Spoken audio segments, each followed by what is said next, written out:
হয়নি। জাতীয়তাবাদী ছাত্রদল সারে ব্রাহ্মণ হল ছাত্রদলের সাহিত্য প্রকাশনা সম্পাদক শাহরিয়ার আলম সামনের হত্যাকারীদের বিচারের দাবিতে এবং নিরাপদ ক্যাম্পাসের দাবিতে একই সাথে অযোগ্য ভিসি এবং প্রক্টরের পদত্যাগের দাবিতে আজকের এই মশাল মিছিল পরবর্তী সমাবেশে উপস্থিত সকলকে বাংলাদেশ জাতীয়তাবাদী ছাত্রদলের পক্ষ থেকে জানাই কৃতজ্ঞতা।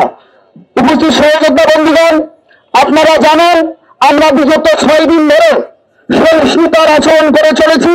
আমরা যেহেতু বাংলাদেশ জাতীয়তাবাদী ছাত্রদল ক্যাম্পাসে শিক্ষার্থী বান্ধব পরিবেশ নিশ্চিত করার জন্য অতীতে কাজ করছি, বর্তমান কাজ করি এবং ভবিষ্যতে কাজ করার দৃঢ় প্রত্যয় ব্যক্ত করি। এজন্য আমাদের একটি যৌক্তিক দাবিতে এখন পর্যন্ত আমরা সহিষ্ণুতার আচরণ করে যাচ্ছি। বিগত 6 দিন হয়ে গেল, এখন পর্যন্ত সামনে হত্যাকারীদের প্রকৃত হত্যাকারীদের দৃশ্যমান কোনো বিচারের ব্যবস্থা করা হয়নি, এমনকি তাদের শনাক্ত করা হয়নি। এজন্য আমরা খুবই উদ্বিগ্ন। আমরা একই সাথে সাম্য হত্যাকাণ্ডের পরবর্তী সময়ে যারা সাম্যের হত্যাকাণ্ডকে ভিন্ন খাতে প্রভাবিত করার জন্য বিভিন্ন ন্যারেটিভ দাঁড় করিয়েছে, তাদেরও আইনের আওতায় আনার জন্য দৃঢ় দাবি জানাচ্ছি। প্রিয় সহযোদ্ধা বন্ধুগণ, আপনারা জানেন, প্রিয় সহযোদ্ধা বন্ধুগণ, আমাদের সহযোদ্ধা সাম্য হত্যাকাণ্ডের শিকার হয়েছে 5 আগস্ট পরবর্তী সময়ে।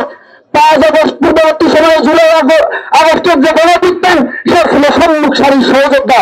সেই সামনে ঢাকা বিশ্ববিদ্যালয়ের মতো নিরাপত্তা বলয়ের মতো ক্যাম্পাসে শহীদ হয়েছে, হত্যাকাণ্ডের শিকার হয়েছে। অথচ সেই হত্যাকাণ্ডকে কেন্দ্র করে একটি মত সৃষ্টিকারী বাহিনী বিভিন্ন ন্যারেটিভ দাঁড় করানোর চেষ্টা করছে এবং ভিসি প্রক্টরের পক্ষেই তা যাচ্ছে বলে আমরা সোশ্যাল মিডিয়া এবং মেইনস্ট্রিম মিডিয়া দেখতে পাচ্ছি। আমরা শুধু লাস্ট একটি কথা বলেই দিতে শেষ করতে চাই, আমরা শুধু সাম্য হত্যার প্রকৃত হত্যাকারীদের দৃষ্টান্তমূলক শাস্তির দাবি জানাচ্ছি না, যারা সাম্য হত্যাকে ভিন্নভাবে প্রভাবিত করার জন্য বিভিন্ন ন্যারেটিভ দাঁড় করাচ্ছে ক্যাম্পাসে বসে, তাদেরও বিচারের আওতায় আনতে হবে।